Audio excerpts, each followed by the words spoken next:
કેમ છો મિત્રો? તાલુકા પંચાયત અને જિલ્લા પંચાયતની ચૂંટણીની કામગીરી નજીક આવી ગઈ છે.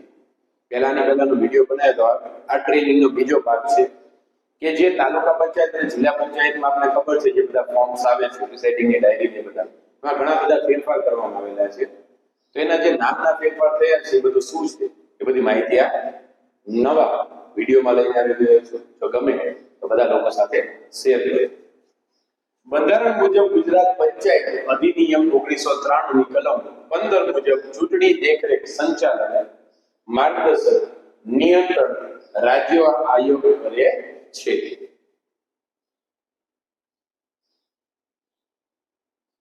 ડિસ્પેચિંગ સેન્ટર પર કરવાની કામગીરી સૌપ્રથમ તમારે શું કરવાનું છે એની માહિતી આપી છે. તો સૌપ્રથમ મતદાન મથક ફળવતો નિમણૂક હુકમ મેળવો એનો હશે નમૂનો ખ કે તમે જ્યારે ચૂંટણીમાં જાઓ છો તો ચૂંટણીમાં તમારે તમને કયા બૂથ ઉપર મૂકવામાં આવ્યા છે એનો નિમણૂક નંબરનો પહેલા ઓર્ડર લઈ લેવાનો. તમારી ટીમના સભ્યોનો અને ઝોનલ અધિકારીનો પરિચય મેળવો કે તમારા ટીમમાં કેટલા મેમ્બર છે એમનું લિસ્ટ જાણી લો, એનો મોબાઈલ નંબર લઈ લો અને ખાસ કરીને કે તમારું જે રૂટ છે તમારા રૂટમાં ઝોનલ કે કયા ઝોનલ છે એનો મોબાઈલ નંબર, આસિસ્ટન્ટ ઝોનલ કોણ છે એની પણ માહિતી મેળવી લો. ડિસ્પેચ સેન્ટરેથી સાહિત્ય લઈને ચકાસી. તમારે ડિસ્પેચિંગ જે સેન્ટર છે ત્યાં તમારા બૂથનું સાહિત્ય લઈ જવાનું છે અને એને ચકાસણી કરવાની છે. ઈવીએમ સેટ બરોબર છે કે નહીં, ઈવીએમ જે તમને આપેલું છે ઇલેક્ટ્રોનિક વોટિંગ મશીન એ બરોબર કાર્યરત છે કે નહીં એની પર તપાસ કરો. અવિલોપ્ય સહી પૂરી ભરેલી છે કે નહીં, સ્ટેમ્પ પેડ સુકાઈ ગયું નથી, તમને જે સ્ટેમ્પ પેડ સિક્કા મારવામાં આવી છે એમાં સુકાઈ ગયેલું તો નથી. મતદાર યાદીની ત્રણેય ભાગ સરખા છે. ખાસ એક યાદ રાખવાનું જે તમને મતદાર યાદી આપવામાં આવેલી છે એમાં ત્રણેય ભાગ સરખા છે કે નહીં, કારણ કે એક ભાગમાં આપણે માર્ક કરવાનું છે, બે ભાગની આપણે કોરા રાખવાના. ઓર્ડર મુજબ બૂથની મતદાર યાદી છે કે નહીં, તમને જે બૂથ આપ્યું છે એ પ્રમાણે મતદાર યાદી છે કે નહીં એ પણ ચકાસણી કરી લઈએ.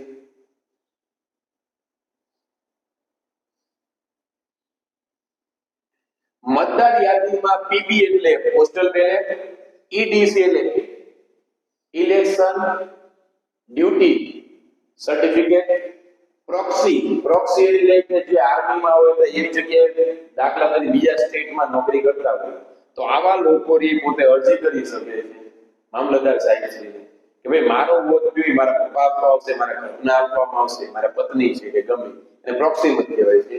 અને ડિલેટ કે કેટલાય વ્યક્તિ આ બૂથમાંથી ડિલેટ થઈ ગયા છે એની નોંધ થયેલ છે. અન્ય નંબરિંગ આઇટમ સાહિત્ય યોગ્ય છે કે બીજા જે નંબર વાળા કે special tag, address tag, pin paper seal આ બધા જે નંબર વાળા છે બધા યોગ્ય છે કે નહીં ચકાસી લો. મશીનની ચકાસણી સ્વિચ ઓન કરી ચેક કરી લો. મશીન જે છે કંટ્રોલિંગ આપણે ચકાસી લેવાનું કે ભાઈ બેટરી ફૂલ છે કે નહીં. સરનામા માટે ચકાસી લો. કેન્ડિડેટ સેટ વિભાગ બેટરી, બેલેટ પેપર, બટન અને સીલ ચકાસી કે ભાઈ કેન્ડિડેટનું લિસ્ટ બરોબર છે જે આપણે આપેલું છે એ પ્રમાણે.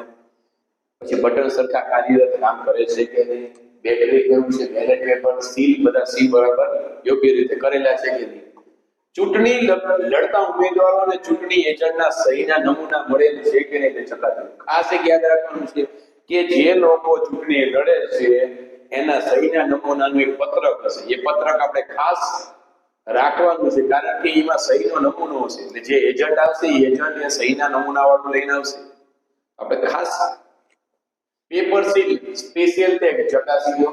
સુપ્રત મતપત્રો 20 તાલુકા જિલ્લા યાદી મુજબ ચકાસી લો. ધ્યાન યાદ રાખવાનું છે પહેલાની વિડીયોમાં કીધું નતું કે તાલુકાના 20 ટેન્ડર વોટ આવશે અને જિલ્લાના 20 ટેન્ડર વોટ આવશે. વિશિષ્ટ દર્શક સિક્કો એરોક્રોસ ધાતુ સીલ તપાસી. વિશિષ્ટ દર્શક સિક્કો એટલે શું છે કે તમારા પોતાનો જે ધાતુનો સિક્કો હોય, એરોક્રેસ એટલે જે ટેન્ડર બે મત છે એની ઉપર સિક્કો મારવાનો આવે છે રબરનો છે એ, અને ધાતુ સીલ ખાલી લાખ મારવા માટેનું છે એની વાત છે. ફાળવવામાં આવેલ બસ કે અન્ય સરકારી વાહનમાં રવાના થવું. બૂથ પર પ્રમુખ અધિકારી અને પીઓ1 નું રાત્રે રોકાણ ફરજિયાત છે. જો બૂથ ઉપર આપણે ખબર છે પ્રમુખ અધિકારી એટલે પ્રિસાઇડિંગ ઓફિસર અને પીઓ1 અને પીઓ2 જો જેન્ટ્સ હોય તો એમને પણ ત્યાં જ રોકાવાનું છે, પટાવાળાને પણ ત્યાં રોકાવાનું છે, પોલીસ સ્ટાફને પણ ત્યાં જ રોકાવાનું છે. મહિલા જે છે અધિકારી જે આપણી સાથે આ ટીમમાં હોય છે એમને રાત્રે રોકાણ કરવાનું હોતું નથી. ઈવીએમ જરૂરી વૈધાનિક ડોક્યુમેન્ટ સાચવવાની કાળજી રાખો. ખાસ એક યાદ રાખવાનું કે ઈવીએમ જે સેટ છે એની સાથે તમારે વૈધાનિક જે કવરો આપવાના છે બધા ડોક્યુમેન્ટ છે એની ખાસ કાળજીપૂર્વક એને સાચવવું. બૂથ પર પહોંચ્યા બાદ લાઇટ, ફર્નિચર, બેઠક વ્યવસ્થાની ખાતરી કરો. માનસિક રીતે તૈયાર થઈ જાવ કે ભાઈ આવા પ્રકારનો રૂમ છે તો હું મત મૂકી ક્યાં રાખીશ, બધા જે PO1, 2, 3 બધા ક્યાં બેસશે, હું ક્યાં બેસીશ, એજન્ટને આપણે ક્યાં બેસાડવાના છે એ બધી ચકાસણી કરી લો, ખાતરી કરી. કોઈ પણ ખૂટતું હોય તો જોનલશ્રીનો સંપર્ક કરો. ના ઘટતું હોય તો નમૂનો બાર આગલા દિવસનો અહેવાલ સંપૂર્ણ વિગતો સાથે જોનલશ્રીને આપજો. નમૂનો બાર ખાસ યાદ રાખજો, ફોર્મનો નમૂનો બાર છે કે તમે આ પહોંચો બધું વ્યવસ્થિત છે તો તમારે નમૂનો બાર એટલે કે જોનલને કે ભાઈ બધું ઓકે, ઓલ ઇઝ ઓકે એવો તમારે જોનલશ્રીને અહેવાલ આપવાનો છે. બૂથ બહાર લગાડવાના નમૂનાઓ, લેબલ. બૂથની બહાર તમારે શું શું લગાવવાનું છે એની માહિતી. મતદાન મથક કે ભાઈ અહીંયા મતદાન મથક રાખેલું છે, આધાર પુરાવાની નકલ કે જે આપણે સરકારે જાહેર કરેલું છે એ પ્રમાણે કે કયા કયા તમે જ્યારે વોટિંગ કરવા આવો આધાર કાર્ડ છે, ઇલેક્શન કાર્ડ છે, પાન કાર્ડ છે, ઘણા બધા લિસ્ટ છે એની નકલ રાખો. હરીફ ઉમેદવારની યાદીની નકલ કે ભાઈ હરીફ ઉમેદવાર કોણ કોણ છે.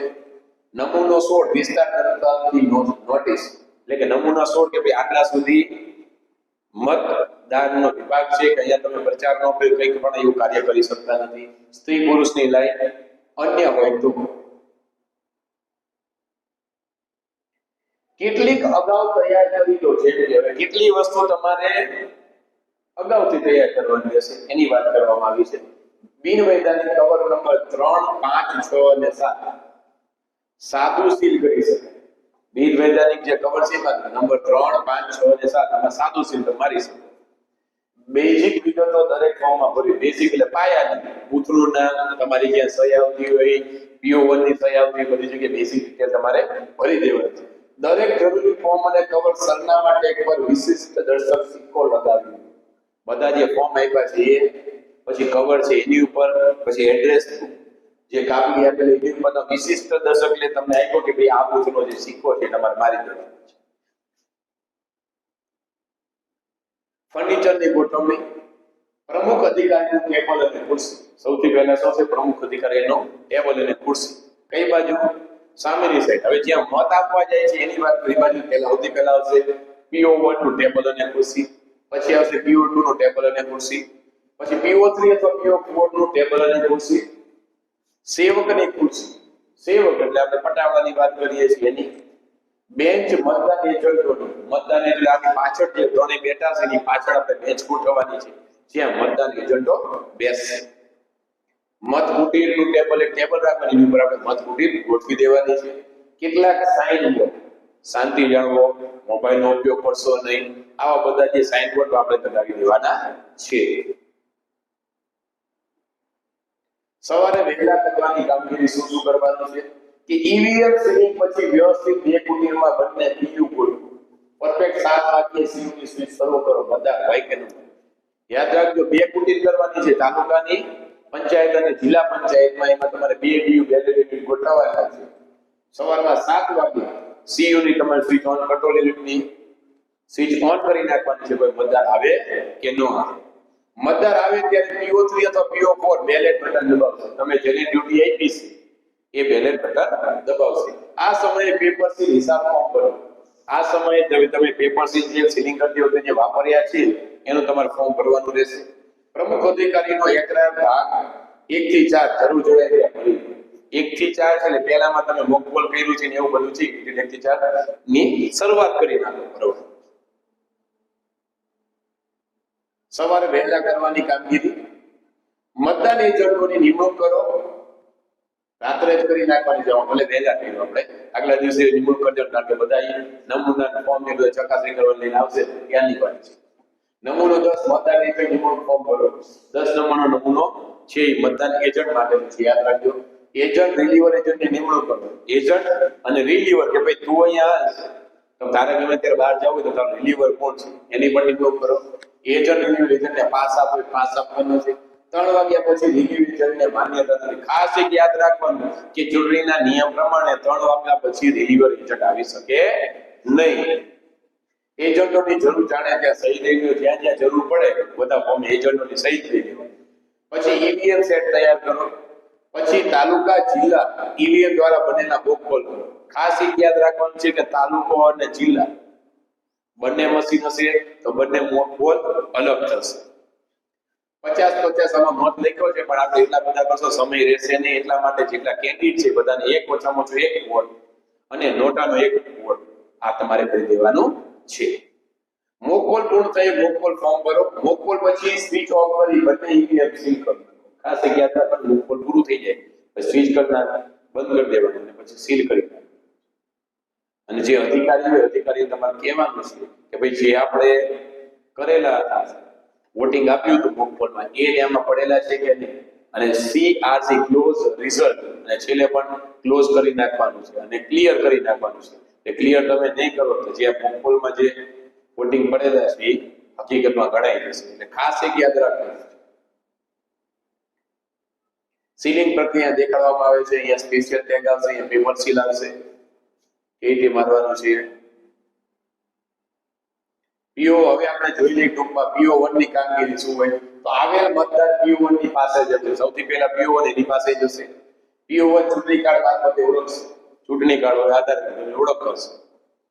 PO1 તેનો મતદાર યાદીનો ક્રમ નામ જોરથી બોલશે. PO1 ને બોલવાનું છે મતદાર યાદીનો નંબર. PO1 સ્ત્રી પુરુષ મતદારની મતદાર યાદીમાં 83 લીખવાય. પુરુષ હશે તો 83, સ્ત્રી હશે તો બોર્ડ રાઉન્ડ કરવાનું છે અને અલગ હોય જેન્ડર તો અહીંયા ફુદેડી કરવાનું છે. સ્ત્રીના કિસ્સામાં એટલે જૂનું છે અત્યારે રાઉન્ડ કરવાનું. PO1 સ્ત્રી પુરુષ મતદારની આંકડાકીય પત્રકમાં નોંધ કરશે. એટલે તમને પુરુષ અને સ્ત્રીનું જે લિસ્ટ આપેલું છે એમાં એક પુરુષ આવ્યો, 2 આવ્યા, 3 આવ્યા એ તમારે ટીક કરવાનું છે. દર 2 કલાકે સ્ત્રી પુરુષના મતદારના આંકડા આપવાના છે. 2 કલાકે તમારે મતદાનના આંકડા આપવાના છે. PO2 ની કામગીરી આવેલ મતદારની મતદાર કાપલી ભરશે. આવેલ મતદાર સીટ મતદારની કાપલી ભરશે. જો નવો આવી ગઈ છે તમારો રજીસ્ટર આવું હશે. આવેલ મતદારનો ક્રમ જરૂર વિગતો 23 કમાં નોંધ કરશે. આવેલ મતદાર કયા આધાર પુરાવાથી મતદાન કરશે તેની નોંધ કરશે. કયો પુરાવો છે? આધાર કાર્ડ છે, પાન કાર્ડ છે કે એપિક કાર્ડ છે એની નોંધ કરશે. છેલ્લા 4 આંકડા લખશે. જો એ વિશેષ નોંધ આવી છે એની સહી કરાવવાની છે. અહીં એપિક કોઈ આધાર એક અને 4 આંકડા લખવાનું છે. અહીંયા જે બોલશે PO1 એ નંબર અહીંયા લખવાનો. વિશેષ નોંધમાં શું આવશે કે ADC મતદાર છે, પ્રોક્સી મતદાર છે કે ASD છે એ બધું તમારે જણાવવાનું છે. આવેલ મતદારની 23 કમાં સહી અંગૂઠાની છાપ લેશે. એટલે સહી લેવાની અથવા અંગૂઠાની છાપ લેવાની છે. PO3 ની કામગીરી આવેલ મતદારની મતદાર કાપલી લેશે અને 50-50 ના બંચ બનાવશે. 50-50 ના બનાવવાના આપણે ખબર છે. આવેલ મતદારના ડાબા હાથની પ્રથમ આંગળીએ અવિલોપ્ય સાઈન નિશાની કરવાની છે. અવિલોપ્ય સાઈન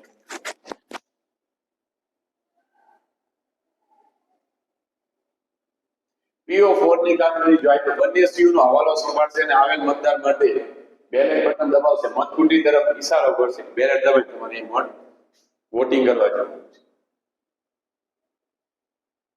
પ્રમુખ અધિકારી દર 2 કલાકના આંકડાની નોંધ કરો. જરૂરી ફોર્મની વિગતો સમયાંતરે ભરતા રહો.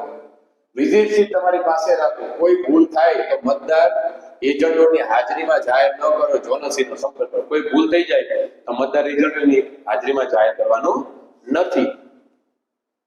જોનલ છે જોનસીનો સંપર્ક કરવાનો છે. સુપ્રત મતો એટલે શું? તમારો મત અન્ય કોઈ આપી ગયો હોય અને હું ખરેખર મતદાન માટે આવું તો મારા ક્રમની મતદાર યાદીમાં 83 લીધી છે. તો આવા કિસ્સામાં મારા તમામ ડોક્યુમેન્ટ સાથે હું પ્રૂફ કરીને હું સાચો મતદાર છું અને જાહેર કરું. પછી પ્રમુખ અધિકારી શ્રી મને 20 સુપ્રત મતમાંથી છેલ્લું તાલુકા અને જિલ્લાનો સુપ્રત મત અને એરોપ્રેસ માર્ક આપશે. જેવું કુટીરમાં મત આપીને પ્રમુખ અધિકારીને સોંપી દઈશ ત્યારે પ્રમુખ અધિકારીને 22 કમાં તેની સંપૂર્ણ વિગત ભરવી પડશે અને વૈધાનિક કવર 5 માં આ તાલુકા અને જિલ્લાના મત મૂકી દેશે. ટેન્ડર વોટ એટલે કે તમારો મત બુક આપી ગયા છે તેની પાસે 20 તાલુકાના 20 આપ્યા છે જિલ્લાના 20 આપ્યા છે. એમાંથી છેલ્લા ક્રમનો મને આપશે. એરોપ્રેસ એક જે એરોપ્રેસ વાળો માર્ક આપશે કે હું અંદર કુટીરમાં જઈને ઉપર સિક્કો મારી દઈશ, પછી એમને પાછો આપીશ, એટલે વૈધાનિક કવરમાં એમને મૂકવું પડશે અને 22 કમાં જે રજીસ્ટર છે એમાં પણ એમને નોંધ કરવી પડશે. તકરારી મત એટલે શું એની માહિતી છે.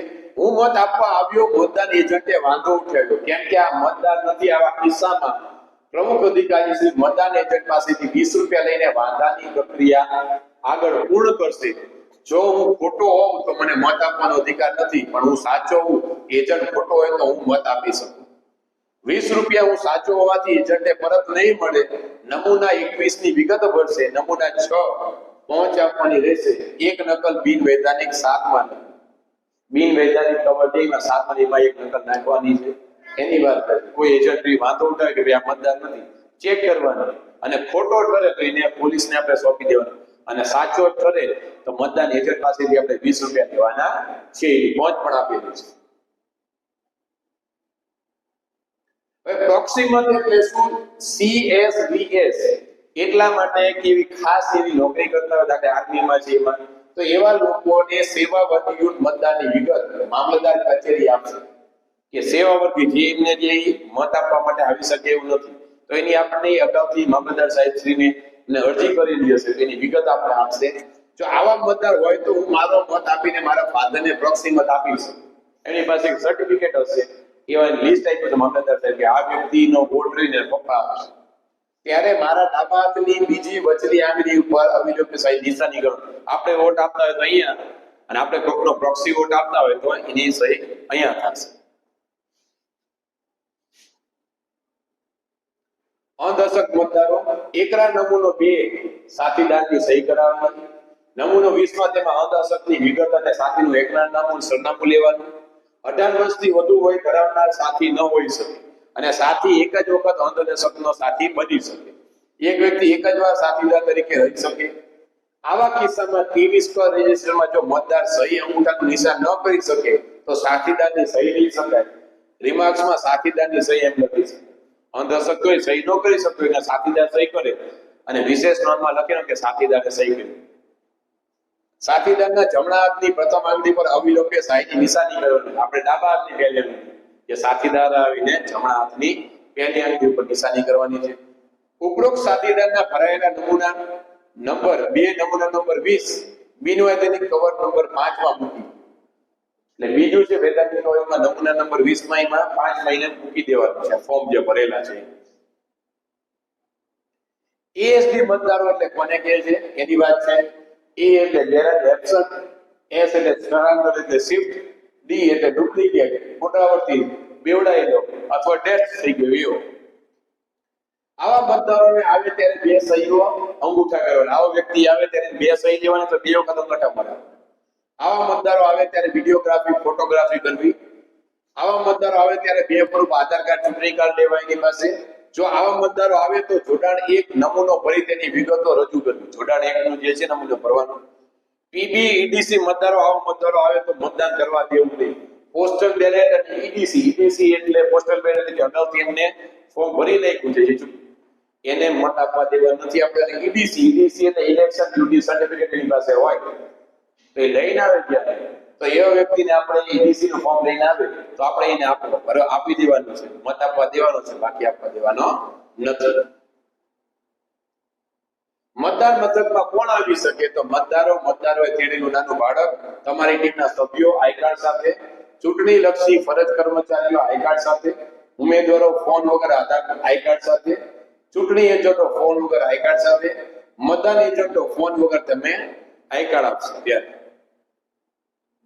સ્ટ્રોંગ રૂમ ના કવરો કયા છે? જમીને BU+U સાથે તાલુકા અને જિલ્લાના બેલેટ લિમિટ કંટ્રોલ યુનિટ. 23 ક થયેલ મતદાન હિસાબ તાલુકા અને જિલ્લાનું અલગ અલગ. પ્રમુખ અધિકારીનો એકરાર ભાગ 1 થી 4 તાલુકા પંચાયત અને જિલ્લા પંચાયતનો અલગ. પેપર સીલ હિસાબ ફોર્મ તાલુકા પંચાયત અને જિલ્લા પંચાયતનો અલગ અલગ. મોક પોલ પ્રમાણપત્ર તાલુકા પંચાયત અને જિલ્લા પંચાયત. કેટલા ફોર્મ ફરજિયાત હશે? પેલું 23 ક થયેલા મતદાનનો હિસાબ, 23 ક મતદારોનું રજીસ્ટર, પ્રમુખ અધિકારીનો એકરાર ભાગ 1 થી 4, પેપર સીલ હિસાબ ફોર્મ, મોક પોલ ફોર્મ, નમૂના 10 એ એજન્ટ નિયુક્તિ ફોર્મ, ડાયરી, ટકાવારી પત્રક, દર 2 કલાકના જ આંકડા, વિઝિટ શીટ, પ્રમુખ અધિકારી તપાસ એટલે ચેક મેમો, આધાર પુરાવાના આધાર થયેલ મતદાન, બાકીના ફોર્મ જરૂર જણાય તો આ બધાની ફાઇનલ તમારે જોશે ને જોશે. ખુલ્લા કવરો કયા જોશે એની વાત છે. તો 23 ક એક ઈવીએમ સાથે જમા થશે તાલુકા પંચાયતનું અને જિલ્લા પંચાયતનું. 23 ક એક ખુલ્લા કવરો ટેબલ નંબર 1 માં જમા થશે તાલુકા પંચાયત અને જિલ્લા પંચાયત. ટકાવારી પત્રક દર 2 કલાકના આંકડા, આધાર પુરાવા આધારે થયેલ મતદાર કે આધાર કાર્ડ થી કેટલું થયું છે, પાન કાર્ડ થી કેટલું થયું છે, ચૂંટણી કાર્ડ થી કેટલું થયું છે એના પુરાવાનો એક છે. તપાસ યાદી, ડાયરી અને રોજકામ, તમે જે કદાચ ભૂલ થઈ તો રોજકામ કરેલું હોય તો આ બધું જોશે. મતદાન પૂર્ણ થઈ સૌપ્રથમ બહારના ગ્રાઉન્ડમાં જુઓ, પછી ગેટ બંધ કરો. બહારના ગ્રાઉન્ડમાં જોવાનું, કોઈ ન હોય તો ગેટ બંધ કરી દેવાનું. જેટલા વ્યક્તિ હોય એને પાછળથી એક નંબર આવે એ પ્રમાણે કાપલી આપવાની છે. અને જો મતદાર હોય તો પ્રમુખ અધિકારી સાદા કાગળની કાપલી બનાવી આપશે. 6 વાગ્યા પછી ક્લોઝ કરો.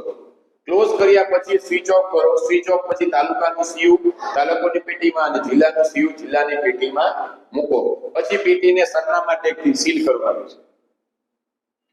ડબલ સાઇડ નમૂનો 10 તાલુકા પંચાયત અને જિલ્લા પંચાયત, પેપર હિસાબ તાલુકા પંચાયત અને જિલ્લા પંચાયત, સરનામા ટેગ તાલુકા પંચાયત અને જિલ્લા પંચાયત, પ્રમુખ અધિકારીનો હેકટાર ભાગી 1 થી 4 એ તમારે જમા કરાવવાનું છે. તાલુકા પંચાયતનું અલગ ફોર્મ, જિલ્લા પંચાયત 23 ક તાલુકા પંચાયત જિલ્લા મોકપોલનું, તાલુકા પંચાયત જિલ્લા પંચાયતનો સર્ટિફિકેટ, ટકાવારી પત્રક, ડાયરી, મતદાર કાપલીઓ તાલુકા પંચાયત અને જિલ્લા પંચાયત. ખાસ યાદ રાખો, બે બનાવવી પડશે, તાલુકા પંચાયતની અલગ, જિલ્લા પંચાયતની અલગ.